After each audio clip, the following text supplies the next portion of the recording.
Bienvenidos todos a este video. Por el día de hoy vamos a ver un video que tiene que ver con lo que sería el imperio incaico, ¿no? Vamos a reaccionar.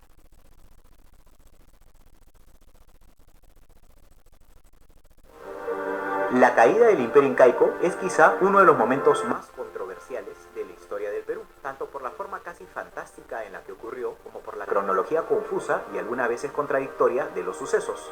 Acompáñanos en esta serie de videos para conocer y descubrir, de una forma diferente a como te la contaron, la historia detrás de la caída del Imperio Incaico. La muerte de Atahualpa. Pasada la alegría de la repartición del botín, las murmuraciones contra Atahualpa volvieron a encenderse. Así las cosas, llegó a Cajamarca un joven príncipe hijo de Huayna Cápac. Se llamaba Túpac Hualpa, quien había sido partidario de Huáscar y era por tanto enemigo de Atahualpa. Túpac Hualpa puso al gobernador al tanto de la guerra civil del imperio, así como de la matanza de los príncipes cusqueños perpetrada por los generales de Atahualpa. La llegada de Túpac Hualpa coincidió también con el resurgimiento de las noticias alarmistas que indicaban el inminente ataque de las tropas del Inca sobre Cajamarca. Claro, ¿no? Ahí nos estaban diciendo, ¿no? Pues lo que tendría que ver, ¿no? Tiene que ver mucho, lo que tiene que ver con estas cosas, porque si te dicen, vamos a hacer una guerra, vamos a ir para allá y tal, y de la nada vas y no están, como que ellos ya sabrían que iban a venir y es mejor la retirada, ¿no? O sea, eso sería imprevisto, ¿no? No sabrían los demás si van a venir o no van a venir, algo muy obvio que ha pasado, obviamente. Muchos caciques y señores serían interrogados, y casi todos confirmaron la veracidad de la conjura preparada por Atahualpa, por lo que los soldados se inquietaron más que nunca. Ante esta situación, el gobernador ordenó inmediatamente reforzar la guardia en la ciudad, luego de lo cual fue a confrontar a Atahualpa con la información incriminatoria. Pizarro le increpó duramente a Atahualpa, acusándolo de estar complotando un ataque sobre Cajamarca a pesar de que éste lo había tratado como un hermano. Atahualpa negó categóricamente haber ordenado cualquier ataque contra los españoles, alegando que desde su cautiverio le era imposible poder complotar tal ardid. De hecho, la argumentación del Inca fue tan bien estructurada que causó el asombro de muchos de los españoles presentes, que no concebían cómo alguien a quien consideraban un bárbaro pudiera exhibir la prudencia y lucidez de un monarca europeo. Sin embargo, las palabras del Inca no fueron lo suficientemente convincentes para Pizarro, quien terminaría arrojando unas cadenas sobre Atahualpa, ordenando a los guardias que el Inca las mantuviera puestas desde ese momento para impedir cualquier intento de escape. Advertidos de la... Claro, es más que nada para ver que el otro señor no se escape y todo eso, ¿no? La posible conspiración del Inca, los soldados no tardaron en responsabilizar de la situación a la excesiva complacencia que el gobernador había mostrado con Atahualpa. Poco a poco la murmuración entre la hueste española fue creciendo, hasta convertirse en una protesta pública con el riesgo de escalar en un conflicto interno. A fin de tratar de controlar la crisis, el gobernador envió una expedición al mando de Hernando de Soto para corroborar si era cierto que un ejército se encontraba marchando en dirección a Cajamarca. Sin embargo, la partida de esta misión de reconocimiento no fue suficiente para calmar la creciente histeria que se vivía en el pueblo, por lo que muy pronto comenzaron a oírse pedidos de terminar con la vida del Inca. Pero no todos los conquistadores querían ver muerto a Atahualpa. Además de Hernando Pizarro y Hernando de Soto, había un reducido grupo de españoles que consideraban que el Inca había honrado su palabra, y que por tanto merecía ser perdonado y llevado a España. Uno de estos defensores era Pedro Cataño, un joven capitán de Hernando de Soto, quien al enterarse de la intención de terminar con la vida del Inca, no dudó en cuestionar pública y abiertamente al gobernador, atrevimiento que le costaría ser puesto bajo arresto. Sin embargo, Pizarro sabía que el requerimiento hecho por Cataño era un asunto que no podía ser pasado por alto, pues mientras mantuviera su valor legal, cualquier sentencia contra Atahualpa sería cuestionable.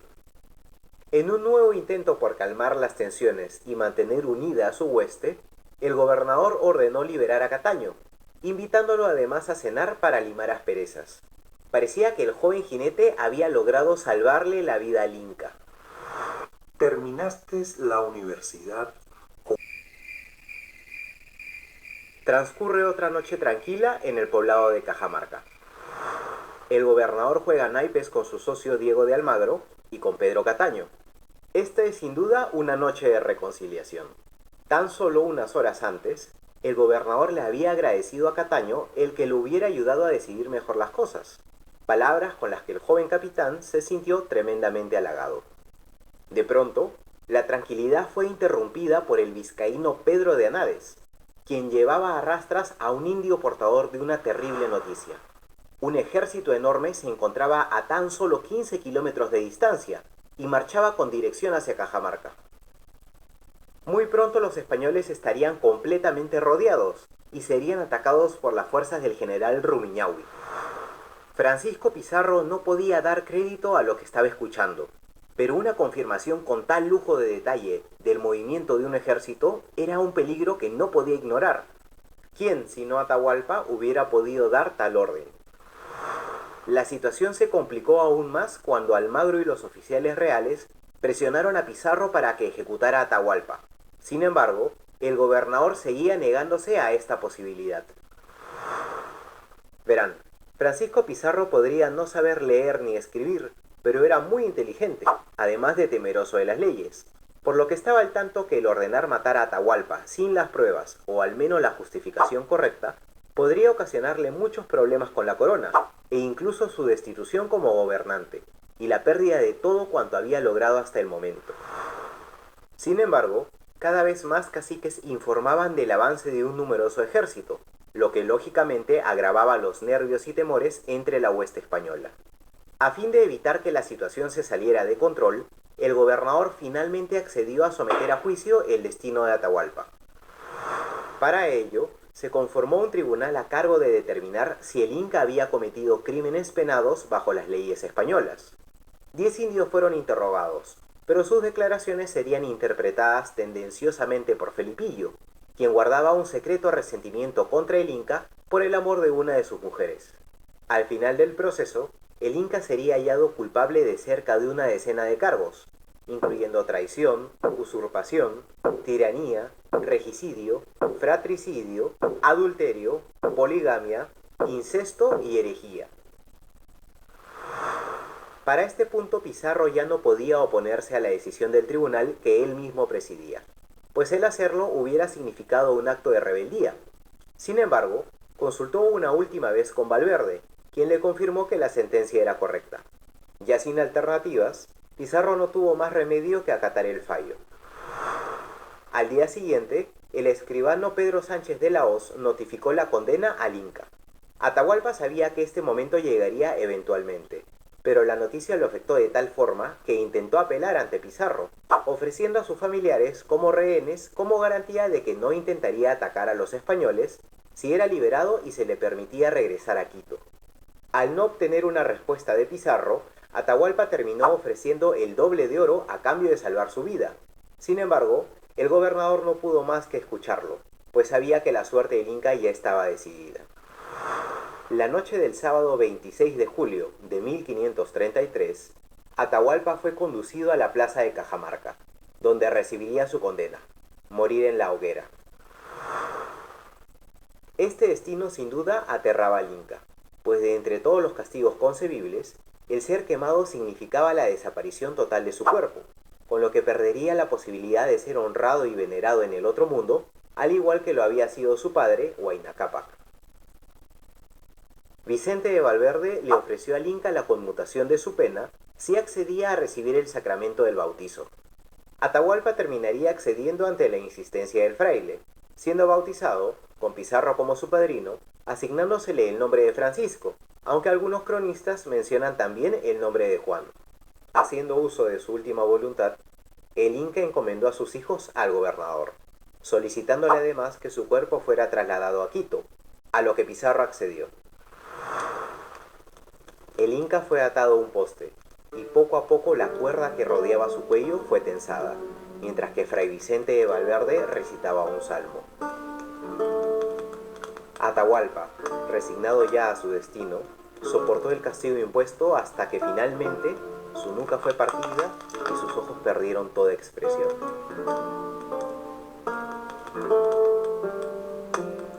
Luego de 8 meses de cautiverio, el último inca del Tahuantinsuyo moriría estrangulado bajo la atenta mirada de toda la hueste española y de muchos nativos, que no daban crédito a lo que veían sus ojos. El Hijo del Sol había sido ejecutado. Consumada la condena, el cuerpo del inca sería parcialmente quemado y depositado en la plaza, para que sirviera de escarmiento a todos aquellos que osaran intentar oponerse a la corona española. Al día siguiente, Atahualpa sería enterrado en la iglesia improvisada en Cajamarca, aunque su cuerpo terminaría por desaparecer.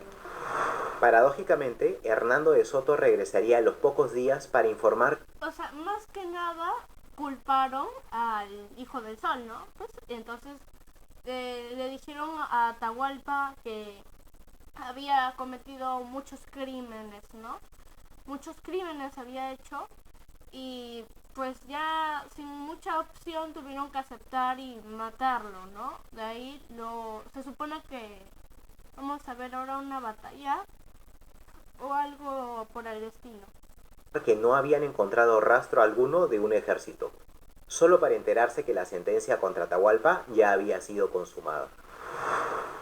De Soto le reclamaría duramente a Pizarro, indicándole que Atahualpa había sido muerto injustificadamente, cuando lo correcto hubiera sido llevarlo a España ante Carlos V, aduciendo además haber sido engañado para alejarlo de Cajamarca.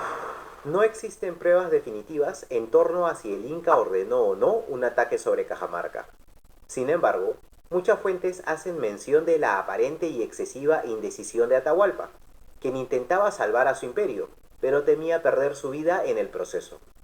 Incluso el propio Calcuchímac mencionaría que, antes de caer en cautiverio, fueron varias las ocasiones en las que recibió órdenes de dirigirse a Cajamarca, solo para terminar regresando sobre su marcha a último momento. Los cronistas también difieren en torno a las verdaderas intenciones del gobernador detrás de la muerte de Atahualpa. Sin embargo, muchos coinciden en que, ya sea por conveniencia, temor a la sanción legal o por sincera simpatía, Pizarro sí intentó salvar la vida del Inca, aunque tuvo que aceptar la pena impuesta a Atahualpa, pues el no hacerlo hubiera puesto en riesgo su empresa. Lo que queda claro es que, con el Inca muerto y concretada la repartición del botín, ya no existían motivos para que los españoles permanecieran en Cajamarca. Había llegado el momento de continuar adentrándose en el Tahuantinsuyo para sellar así su conquista. El camino a seguir era claro. Era hora de marchar hacia la capital del imperio, el Cusco. Muchas gracias por ver la sexta parte de nuestro documental dedicado a la caída de... Muy bien, creo que más que nada se ha entendido la historia, lo que hemos estado viendo, ¿no? De que Atahualpa supuestamente había hecho crímenes, ¿no? Y lo estaban culpando, y como estaban viniendo tropas alrededor de Cajamarca, ¿no? Donde estaban ellos, los españoles, dijeron, no, tienen que matarlo, porque si no, pues, puede pasar algo, van a matar, van a bueno, ya saben, ¿no? Los van a poner ahí y va a ser una crisis muy mala, ¿no? Entonces, lo mataron, y ahora sin más que decir, dijeron, ¿sabes qué? Ya, ¿para qué vamos a seguir en Cajamarca, no? Ya matamos al Inca, ya repartimos los bienes. Vamos a conquistar más lugares. Vamos al Cusco. Y pues ahí acaba, ¿no? Lo que sería el tema de la caída del imperio incaico y la muerte de Atahualpa. Con esto completamos lo del día de hoy y espero de verdad que les haya gustado, ¿no? Y de mi parte, chau chau.